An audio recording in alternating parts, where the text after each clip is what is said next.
Salam. Selamat siang, Bu. Oke, selamat siang semuanya. Silakan duduk. Oke, hari ini kita belajar tentang KKA ya. Sudah dengar KKA belum? Belum. Apa kepanjangan KKA? Tahu. Coding dan kecerdasan artifisial. Oke, coding dan kecerdasan artifisial ya. Oke, nah sebelumnya saya mau tanya, kalian sudah biasa menggunakan saya dulu ya?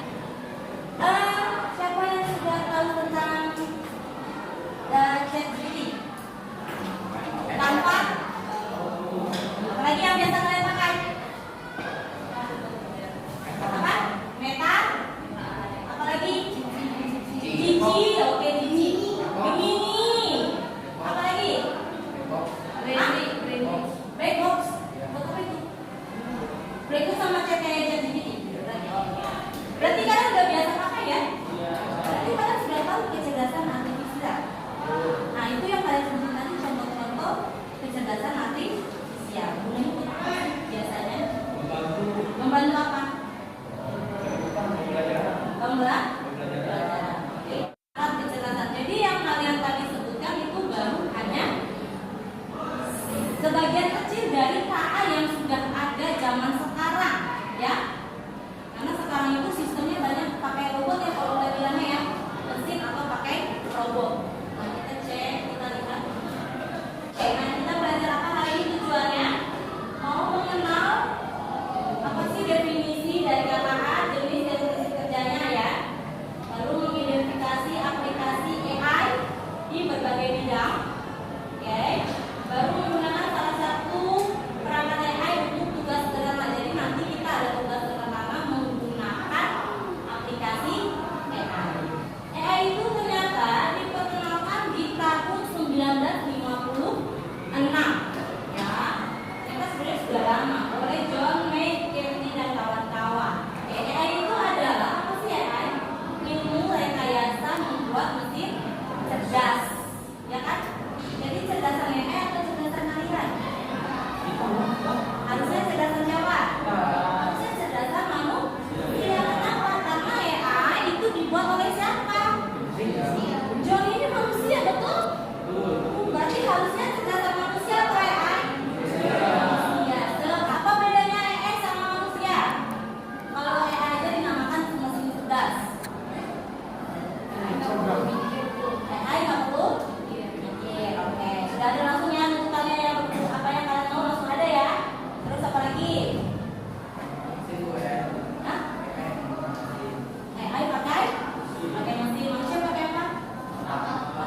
kepanjangannya ya, Artificial Narrow Intelligence, dia hanya fokus untuk satu tugas tertentu saja. Baru tingkat keduanya berarti dia lebih pintar lagi. Ada AGI, dia udah kayak manusia, ya, sudah hampir mendekati manusia. Jadi segala pekerjaan manusia itu bisa digantikan oleh si AGI ini, ya. Menurut prediksi para ilmuwan, tahun 2024 dia sudah mencapai seperti manusia. Ya, kalau sekarang kalian bisa lihat banyak tuh ada robot manusia ya. Ya kan, di dalam yang berkembang tuh kayak di Jepang itu udah banyak penggunaan itu ya. Terus baru naik tingkat lagi ada ASI. Nah, ini sudah melebihi manusia. Jadi manusia diprediksi pada tahun 2020 bisa kalah sama AI. Ya.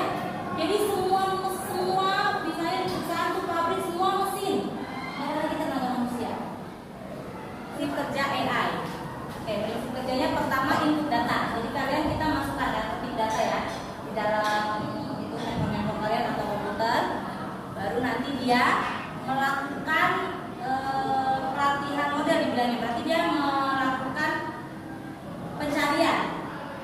Ya, diusahakan sesuai dengan apa yang kalian masukkan. Misalnya kalian minta tolongnya apa? Buatkan saya gambar apa? Nah, kalau kamu cuma gambar doang kan dia random mencari gambarnya, gitu ya. Nanti diusahakan sesuai apa permintaan kalian, baru dia mengeluarkan output pengeluarannya yang sesuai dengan apa yang kita masukkan. Oke? Ini sebagai contoh saja aplikasi AI di bidang umum. Tadi saya bilang AI itu nanti bisa memasuki semua bidang, ya. Nah, contohnya ada apa saja? Ada di bidang ekonomi dan bisnis. Nah, untuk apa itu chatbox kalau kalian? Oh, bukan, chatbox itu apa contohnya ya? Saya bukan. Terus nanti ada di dunia bidang pemerintahan, smart city, ya. Penggunaannya kali kayak kalau dasarnya CCTV ya, smart city-nya. Prediksi bencana, itu ya, apa yang akan terjadi dia pakai alat berat. Dunia pendidikan sekarang banyak, bisa pakai Canva, bisa pakai Kahoot dan kawan-kawannya. Kalau sekarang kalian ujian pakai apa? Google Form kan? Itu dasar ya. Ada di dunia kebudayaan, di dunia kesehatan. Jadi semua dia mencakup segala jenis bidang, ya. Jadi dari sekarang kita harus mempersiapkan diri, nah, ya, supaya tadi jangan kalah dengan AI. Oke, berikutnya tadi umum ya, di bidang khusus ada teknologi rekayasa, ada TIK, ada seni, agribisnis, bahkan di dunia pertanian juga lagi pakai AI. Ya, dunia pertanian, agribisnis itu juga pakai AI. Untuk apa itu? Untuk proses irigasi, irigasi perairan. Nah, bahkan sampai ke dunia pertanian. Oke, nah profesi apa saja sih yang bisa ada untuk bidang AI ini? Nah, kita lihat ada data science, data scientist. Berarti analisis data itu ya, kita bisa, dia bisa tuh. Mesin pintar, machine learning. Terus AI research, pencarian, ya. Ada robotic engineering dan kawan-kawannya ini banyak. Ini profesi di bidang AI, salah satu sebagian, contoh sebagian ya untuk saat ini. Oke. Nah, ada mau tanya tentang penjelasan ini? Ya? Sudah bisa membayangkan teknologi kalian suatu hari nanti ke depannya? Sudah? Harus siap diri ya. Ya, dan salah satu penggunaan AI. Tapi ini bukan pakai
sudah. Oke, sudah. Sudah. Ini pilihnya yang mana? Oke, sudah ada yang pilihnya udah? Sudah. Nah, jadi tugas kalian, benar. Tugas kalian adalah nanti saya ada paragrafnya, dari paragraf kalian input ke Grammarly-nya, oke? Per kelompok satu nggak apa-apa. Habis itu nanti kalian samping, ya. Lihat menurut Grammarly itu apa yang salah bahasanya, kata-katanya atau tata bahasanya atau apanya yang salah, ya. Nanti setiap kelompok menuliskan apa perbaikan dari menurut AI, lalu apa perbaikan menurut kamu kelompok, oke?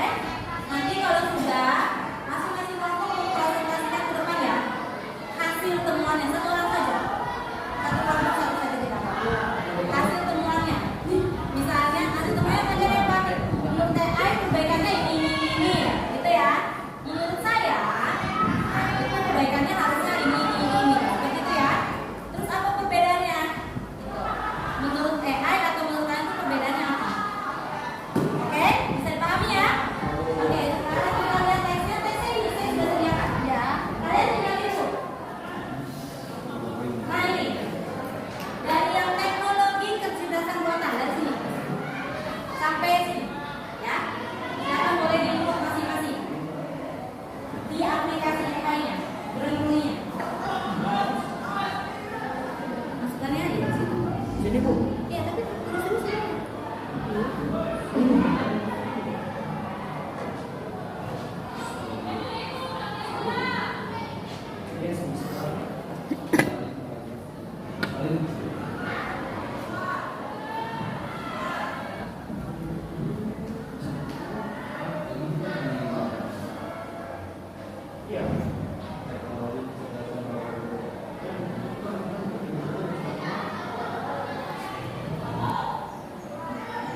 Ada yang berhasil belum?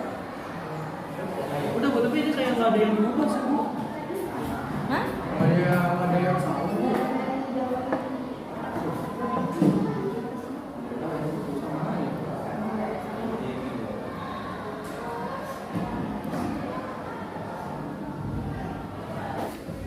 Nggak kayak gini loh. Kayak gini, coba. Coba kayak gini. Ini. Coba masukin di situ paragrafnya. Iya di situ Paragraf. coba itu langsung. Di sini paragraf tulis. Dokumen. Masuk. New dokumen nih, new dokumen.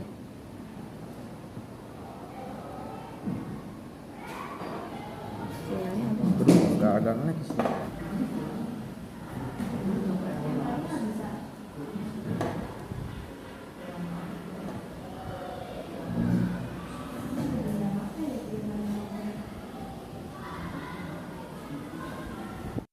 Halo, sudah kita jangan Christopher presentasi ya. Ada kerjaannya ya.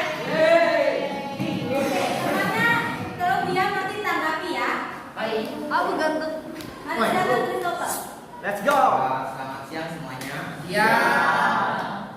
Hari ini saya akan menjelaskan ini perbaikan kata yang ada pada teks yang ada di sini. Oke. Jadi itu kan isinya kan tentang teknologi kecerdasan buatan. Nah, jadi dari hasil penelusuran dan setelah melakukan beberapa pencarian, saya menemukan beberapa kesalahan seperti kata makin menjadi kata semakin dan beberapa kata lainnya. Ya sebenarnya sih di ini namanya di menurut saya pribadi ada menurut saya ada dua kesalahan yang tidak disadari oleh Grema itu sendiri. Yang pertama penggunaan AI. Sebenarnya itu yang lebih sih kata A-nya itu udah benar, cuma masalahnya itu ada kata ini yang kayaknya itu bisa opsional.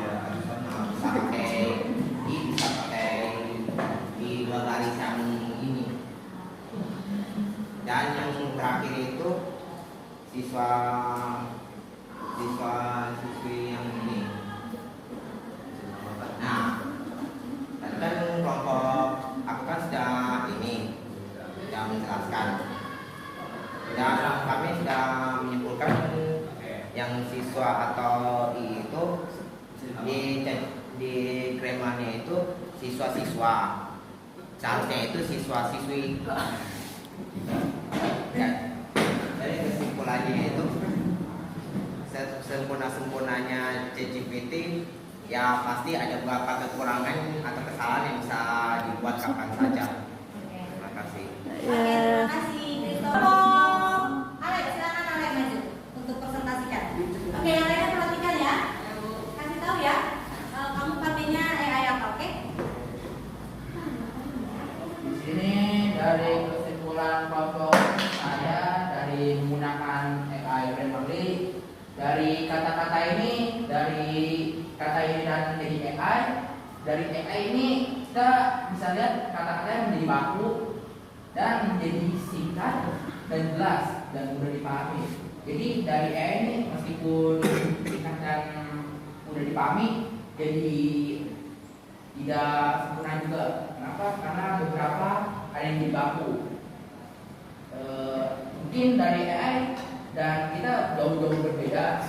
Meskipun AI tidak sempurna, kita juga tidak sempurna. Yang pakai Grammarly ya? Ya, Bu. Pakai Grammarly bisa. Kasih untuk kelompok Alex ya. Bisa ya, berarti pakai Grammarly ya. Nggak mesti grammar check ya.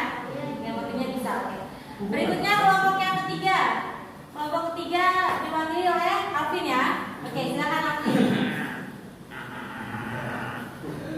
Oke, selamat siang teman-teman dan ibu. Siang, Iya. Aku mau memberi sedikit perbedaan nih dari AI dan menurut AI dan menurut manusia. Nah, jadi di sini kan kalau kita lihat dari koleksi AI di sini kan lebih singkat, tapi kalau dibilang jelas ya lumayan jelas juga. Cuman karena kalimatnya banyak yang lumayan kurang. Tapi kalau misalnya di sini menurut manusia dia lebih ke menjelaskan perkataan yang tidak baku menjadi baku. Terus juga tidak ada kalimat-kalimat yang hilang. Terus di sini Terima kasih untuk kelompok Alvin. Tenang. Oke, itu tadi kalian baru pertama yang menggunakan ini ya. Ini gunanya untuk menyunting tulisan. Oke, perlihatkan kalau menggunakannya melalui laptop ya. Ini saya sudah bikin. Kalau kita pilihnya tadi yang kreatif, bahasanya lebih hidup dan naratif. Dia otomatis mengganti. Gitu. Ada perbaikan nih, mana yang kelihatan nih? Sekolah yang masihnya tidak dipakai lagi langsung dicoret. Sekolah belum siap mengadopsi metode baru, dia lebih hidup, ya. Nanti ada di sini pilihannya, kalian mau secara profesional, nanti dia beda lagi. Ya, ini kalau menggunakan laptop Grammarly ya, oke?